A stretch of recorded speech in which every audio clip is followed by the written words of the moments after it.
Thank you for tuning into the Secure Your Energy Show, where we have real live conversations with real life people.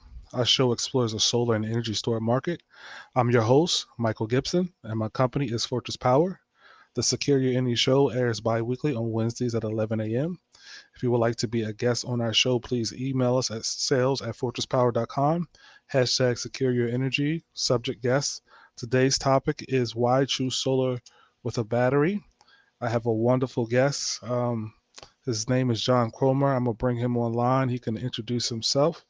He's one of our application engineers at Fortress Power. He's a great resource, but I'm going to let him introduce himself and then we'll get started talking about a few things. John? Hey, Michael. Hello, everyone listening in too. I'm John Crummer. Before working at Fortress, I was a solar contractor for 10 years. And before that, I worked in the oil and gas industry as a control systems engineer, engineer by training, mechanical engineer, and by education as well. But with a lot of solar experience and, getting into lithium iron phosphate batteries is a relatively new endeavor for me. I've been working at Fortress for almost a year now, and I'm just excited to share kind of what I've learned about the industry in the meantime. So, John, today we wanted to explore a topic and want to kind of dive deep into this topic, and it's why choose solar with a battery. Like your background, you were a solar installer for many years. How many years were you a solar installer? Over a decade. Over a decade. So that's a lot of experience. And what made you actually choose as an installer to jump into the battery industry? I know that there are some overlapping things with it, but what made you dive into it? Well, it's been pretty interesting in the last 10 years. When I started out in solar, that was an era when we had just removed batteries from solar installation. So, with net metering and grid tied, using the grid as a battery and using policy as a battery, that made solar less expensive, and so more people could buy it. Now, that was also an era of extreme solar subsidies beyond a net metering policy.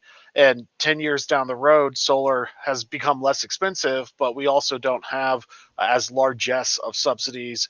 And many customers no longer have access to net metering, or, with the reduced solar costs, maybe they never had net metering to begin with. And now solar is becoming more affordable to them. But what's interesting about today is that the batteries are coming back into the equation. I've done some off-grid installations with lead acid, and right around the time that I felt, hey, I want to go work for a lithium iron battery manufacturer, is when I kind of determined that, hey, it's worth buying lithium batteries instead of lead acid for not only off-grid applications but grid-tied applications as well. Uh, the takeaway is that we've kind of come full circle in the industry where we've removed batteries from the system and now we're putting them back in. And certainly customers expect to have power when the grid goes out if they're a solar owner, and a solar array without a battery does not provide that. So in order to have a complete system, we need a battery, and with the shortcomings of lead acid, that hadn't been a good solution. Now lithium iron phosphate batteries are actually affordable for consumers, and it's creating new markets and new growth in the industry. Now, when you mentioned about the economics of batteries and that before, the market seemed to be had dominated by your flooded lead assets, and that lithium is more economical now just due to it just becoming a little bit more popular. The cost allows it to come down as well. What are some of the differences outside of the initial cost that makes lithium a more economical solution, like lifespan of the battery, things of that nature? Well, lithium batteries are better performing batteries than lead acid, and this is a emerging market, and there is a learning curve to climb.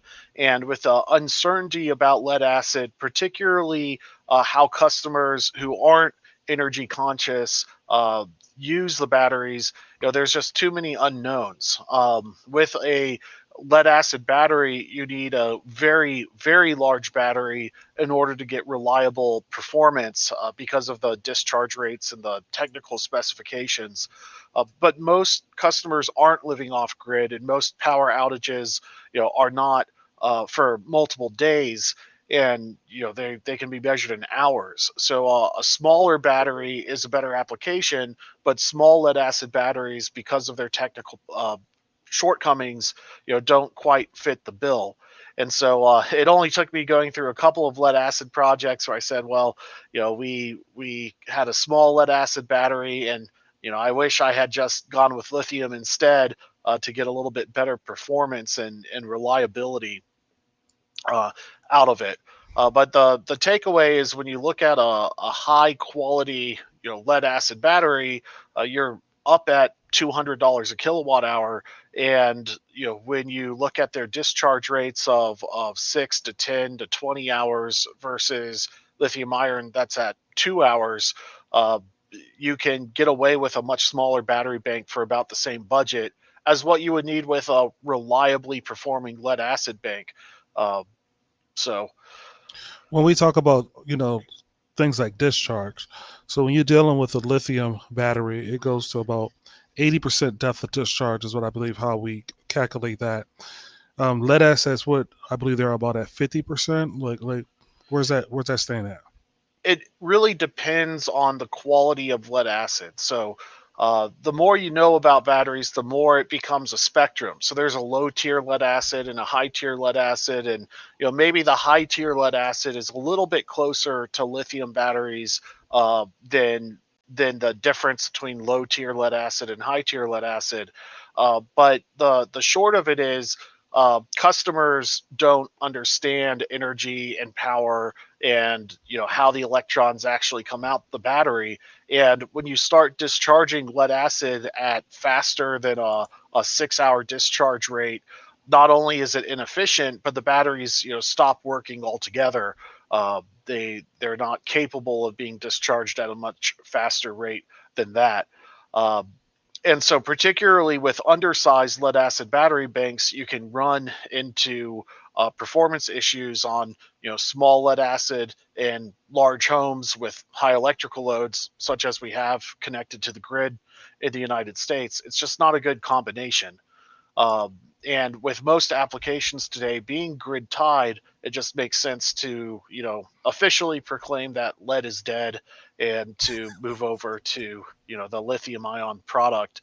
Um, it's not just the about selling the project. It's delivering a battery that will reliably perform for a very long period of time, which is what the customer is as concerned with as the upfront budget cost. Now you mentioned the lifespan of the battery. Um, if I was a consumer sitting in my house and I had a flooded lead acid bank and I was looking to upgrade, what are the lifespan differences, generally speaking, between your lead acid batteries versus your lithium batteries? So there's a broad spectrum out there, and most of the lead acid experts are dealing with customers surviving on very small off-grid setups with very tiny low electrical loads. Whereas a U.S. home uses maybe 11 to 14 megawatt hours of energy per year, many of the off-grid lead acid rigs are homes that run maybe 3 megawatt hours or 4 megawatt hours a year, substantially smaller than a regular home. And so a lot of the success stories of lead acid aren't really applicable to the same kind of customer that's buying a grid tied solar array. So, I'm not trying to say that there isn't a role for lead acid in off grid or tiny homes, but as far as market growth is concerned, it's not a particularly great application for a grid tied house, especially with daily use. So, if you were to use a 20 kilowatt hour lead acid battery grid tied the same way you would use an equivalently sized lithium ion battery, the lead acid bank may only last 4 or 5 years, whereas the lithium ion bank will come with 10-year warranty and even last longer than that. So it's not just you look at the cost differential, and with lithium ion costing twice as much but lasting 2.5 times longer, uh, and not having to deal with reliability and grid replacement costs. uh, to me, it's a no brainer. The fact of the matter is, customers who are spending the amount of budgets that are required on grid tied solar, they want a high quality system. And even with the top performing lead acid, you have to buy multiple days worth of storage to have a reliable lead acid bank. Whereas with lithium, you can get away with just a few hours, and that's more in line with what the customer actually needs, since most power outages don't last, that long. So when we come to lithium and cycling, there's a lot of buzzwords, like demand, charges or time of use. I hear those words talked about a lot in this industry. What are some of the differences between like a daily use battery? When you say that, what are you really meaning? Because I know that some battery manufacturers are not necessarily designed for daily use. What How would I know if I have a lithium battery and it's really good for daily use? What is that? I think most customers buying batteries actually want to use their batteries each day to reduce their electric bill. So, a battery that is not just there for power outages, but one that also provides benefit for the days when you don't have power outages, which is most of the year. Uh, there's different reasons why you would use a battery on a daily basis. There's different commercial applications. Commercial customers are billed differently than residential, and so you use the battery differently. But the a daily use battery is essentially one that reduces or eliminates the outflow of the solar array onto the grid and keeps that energy in the house itself. And for that reason, the solar array is no longer subject to grid policy. It just is more in a way. The economics become more simple because you don't have to design the system around the grid policy, which might constrict the system size. So when we're dealing with batteries and homeowners, when you add, our subject is why choose solar with a battery. But when you have a solar system and now you have a battery, what I'm hearing, if I'm hearing correctly, you're now able to use that battery not just for backup when the grid goes down or power outages, but you can actually use the battery on a regular, consistent basis, which basically what makes your solar more economical or more reasonable. Yeah, so with a lithium iron phosphate battery, you can use it fully every single day over its 10-year warranty, and the battery will actually last and not trigger any other, hidden warranty provisions. You use the battery within spec every single day, it's going to have 10-year performance under warranty, not just be there sitting around hanging out for power outages. There's a few kind of uh, items that solar installers in particular should take note, though. Even if the economics were the same between a battery based system and a solar array that's subject to net metering, the battery system is a more complete system, being able to deliver the backup power during a grid outage. But particularly with customers who don't have a good buyback rate from the utility for their solar outflow, the battery becomes necessary to deliver any sort of system economics. And on top of that, customers with batteries, because they recognize the value of having reliability in addition to economic performance, they become more tolerant of longer term paybacks. So a customer who wouldn't buy a batteryless solar array if that solar array delivers a 12-year payback, for example, with a battery, they say, well, okay, because not only do I get the electrical savings, but if I lose my power a few times over that 12-year duration, I don't lose all the food in my fridge. There's some real economic advantages to having reliable power for many uh, people across the United States that don't necessarily show up in a cash flow model. Um, what people who live on very reliable electric grids in the United States may not realize is there's a whole swath of the United States that the electric grid isn't necessarily as reliable as it is for their neighbors. So, as an installer, you did that for a decade. What do you think are hesitations for installers to switch from lead acid to the lithium? What are some of those barriers for installers?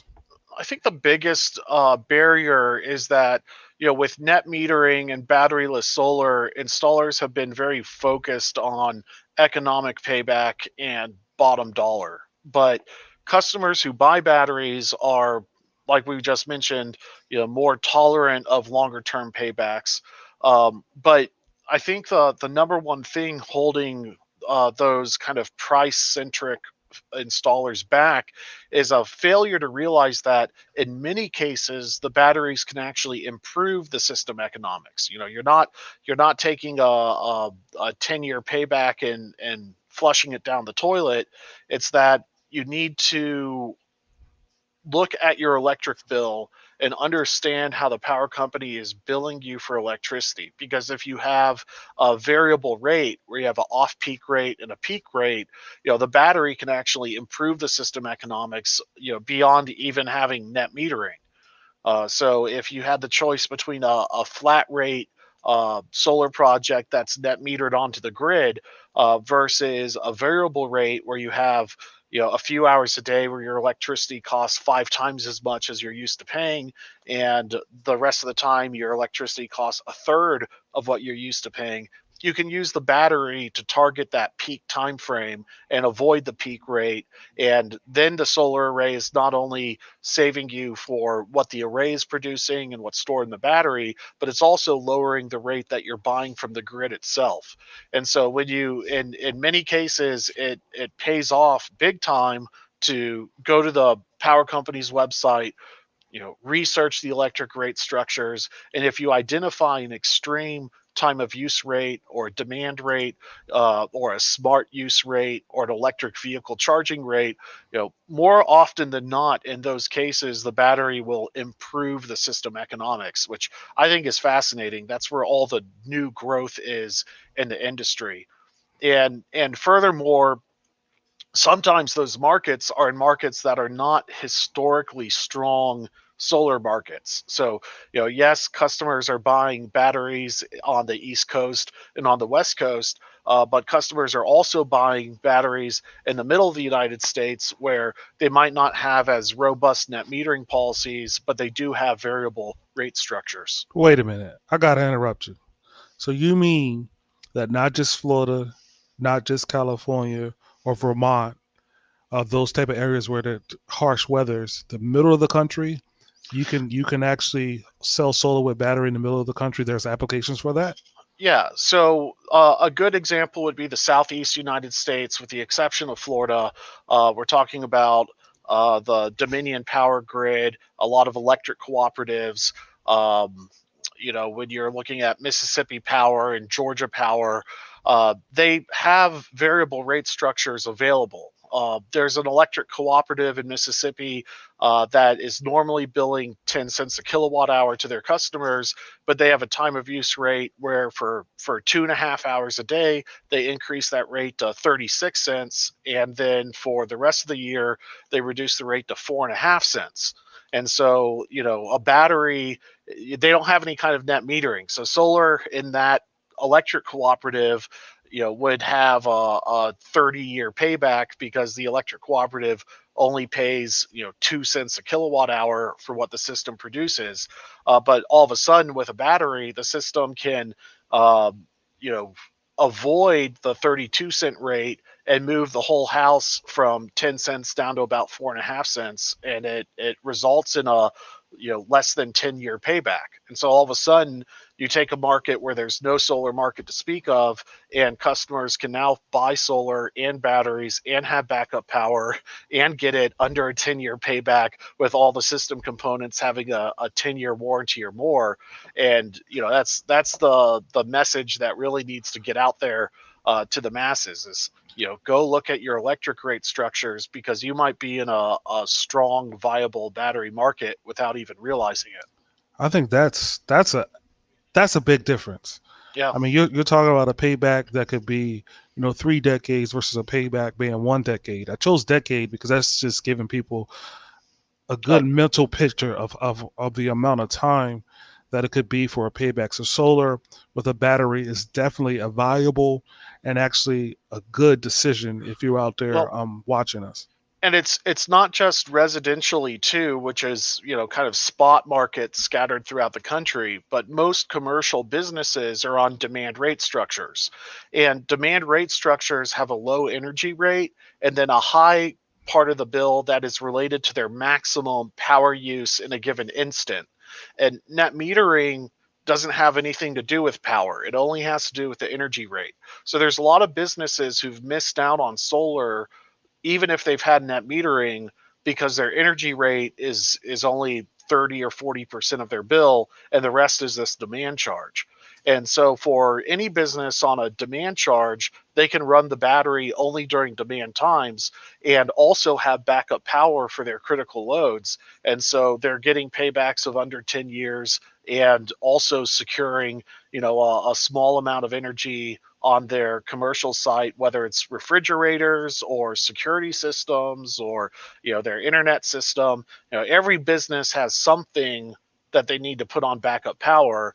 And whereas demand charges in the past have kind of limited the expansion of the solar industry, batteries with solar make demand charges to have better paybacks than just a batteryless net metered array. So, in terms of, right now, solar is like 3% of our electric grid, and obviously we want it to be much more than that. So, how do we get there? The here and now answer is, businesses should be evaluating solar plus batteries for simple economics, and residential customers with access to variable rate structures, no longer need net metering to get them to the finish line.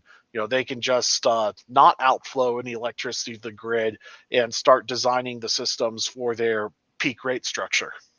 Hey, John, this is a great conversation. Time is kind of flying by. I'm going to bring up our second topic with the last few minutes we have remaining. And I just want to talk about some of the resources. What resources do you recommend to installers that want to get into, the energy storage or battery storage market? So, training is something we do at Fortress, not just internally, but also to our installer network. And homeowners can access our training resources as well, because we publish a lot of content out there. So, kind of the starting point is that solar installers should fill out a dealer application on the website.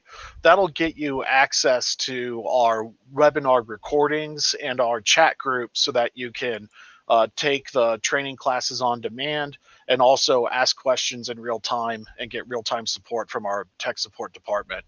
But and so the what you're showing on the screen there is that it's a really easy form to check out. We're just making sure that you have your licenses and are a professional installer, and then we'll support you with training resources and NABCEP credit and stuff like that. Um, but additionally, on the resources section of our website, we're also putting out documents that are related to our training programs, such as transcripts and manuals. In the white paper section, we have a very good introduction to lithium ion batteries, as well as a planning guide.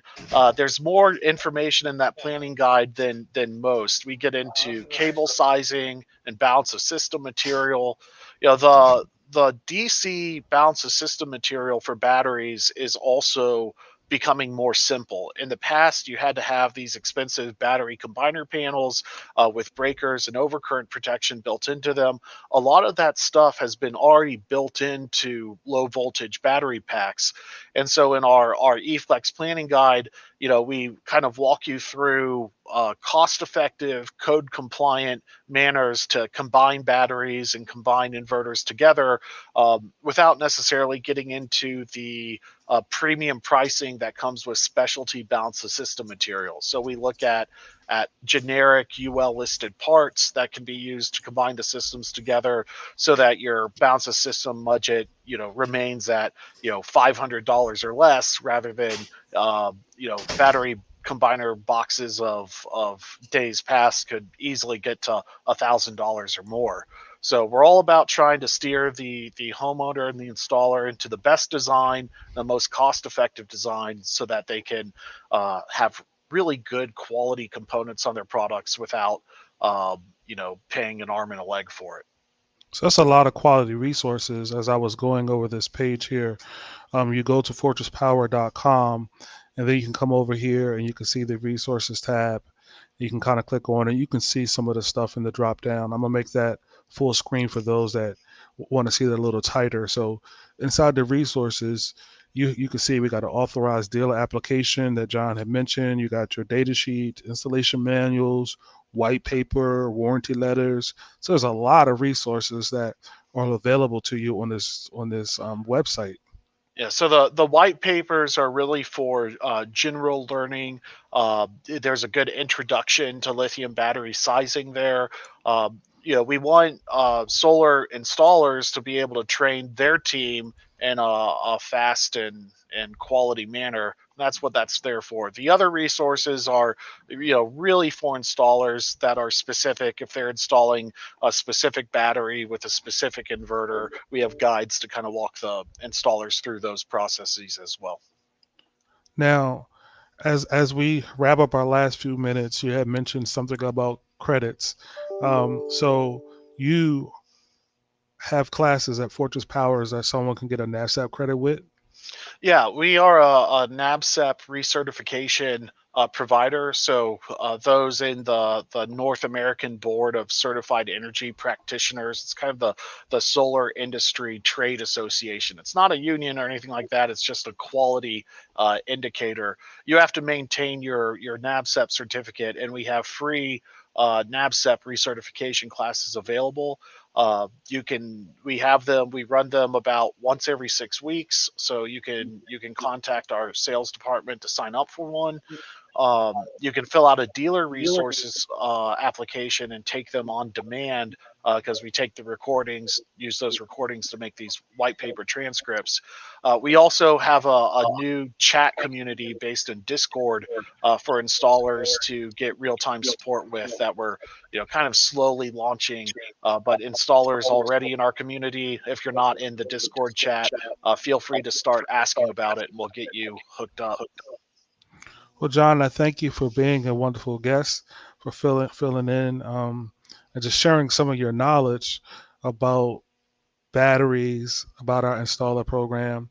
I would say that if anybody wants to be a guest on our show, please email us at sales at Fortress Power, and then put hashtag secure your energy if you would like to be a guest on our show. Our show airs on Wednesdays bi-weekly at 11 a.m. We stream on multiple platforms, and we're just looking to and heighten the conversation about solar. We want to just talk about solar. We want to have a free flowing conversation. So, like I said, if you would like to be a guest on our show, please email us at sales at fortresspower.com. Put in hashtag secure your energy. Everyone, you've been a beautiful audience. We thank you for your time. Definitely, if you watch this now or later replay, please feel free to like, share, invite, let your supporters know on social media that Fortress Power, we're just having real life conversations with real life people. Because again, we want to elevate what's going on in the energy storage as well as in the solar as well. So we just thank you for tuning in today. It's been fun with John. In the last 30 seconds, John, do you have any parting words? Well, I used to be a batteryless solar guy, then I was a lead acid guy, and now I'm a lithium iron phosphate guy. So I suppose as a Fortress employee, I guess I am biased, but I had to make the active decision to come here and work here, and because I believe in the company and as well as the technology. So I think that solar installers, particularly those in the NABCET program, uh, who aren't yet convinced that lithium is the way to go, should reach out, and we're happy to have conversations to kind of talk honestly and transparently about why lithium is a better choice for your job sites, as well as why adding additional budget for batteries is something worth considering. Well, that's our show for today, John. I thank you again for just sharing your wealth of knowledge. Share this out with all of your people on social media if you can. We thank you for your time. You've been a beautiful audience. Have a great day. And this is a Secure Your Energy show. Our next guest is DeFury. I think I'm saying his name right, but we will be coming back on not the following Wednesday, so 2 weeks from now, bi-weekly. I know I had to ask the question about bi-weekly versus semi-weekly. We are a bi-weekly show that airs on Wednesdays at 11 a.m. As I said before, if you would like to be a guest on the Secure Your Energy show, please email us. We are looking for opportunities to get your message out. This is a great platform to do so. But thank you for your time. Have a great day, and you know what to do.